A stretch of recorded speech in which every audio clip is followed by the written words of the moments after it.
हम आपको संतों की महिमा बताते हैं। श्री रैदास जी का नाम सुना होगा आपने। बड़े महान संत हुए हैं और गृहस्थ थे। उनकी पत्नी थी और वो अपना कार्य करते थे।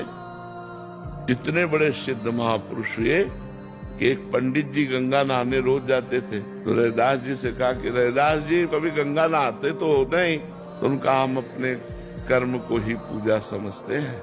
आप रोज गंगा नहाने जाते हो, ये 2 केला है, बड़ी कठिन कमाई के हैं, गंगा जी को दे देना, कह देना रैदास जी ने दिया है।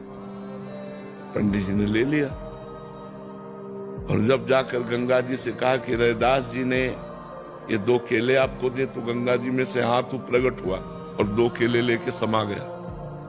फिर थोड़ी देर में हाथ प्रकट हुआ और आवाज आई कि स्वर्ण का जो कंगन है ये रैदास जी को हमारी तरफ से प्रसादी दे देना, गंगा जी ने।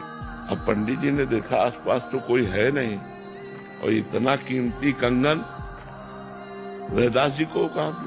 तो वो दूसरी गली से चले तो खड़े हो गए रैदास जी के सामने जाके। जिस गली से चलते वापस फिर वही रैदास जी के घर के सामने खड़े हो जाते। चमत्कार ये महापुरुष का कि गंगा जी ने कंगन दिया तो जिस गली से चलते घूम करके अपने घर के लिए वो पहुंच जाते रैदास जी के दरबार। आखिरकार रैदास जी के समीप गए और कहा केला दे दिया था। उन्होंने ऐसे कठौता में हाथ डाला और कहा हाँ हाँ दे दिया। उनका गंगा जी ने आपके लिए। उनका हम इसको क्या करेंगे, आप ही रखें। तो उन्होंने कहा कि ये तो धोवन है, इसमें आपने। तो उनको जानते हो क्या कहा था? सब कोई जानता है उनकी प्रसिद्धि इस बात की, मन चंगा कठौती पे गंगा। तुम्हारे मन में कंगन की बेईमानी आ गई और कहाँ घूमते हुए ऐसे भटकते हुए फिर यहीं आते रहे। मन चंगा तो कठौते। अपना कार्य करते हुए बड़े बड़े सिद्धों को उसी कठौते के जल से फेल कर दिया। बड़े बड़े सिद्धों, इतना चमत्कार था कठौते के जल में कि सब सिद्धियों का ज्ञान।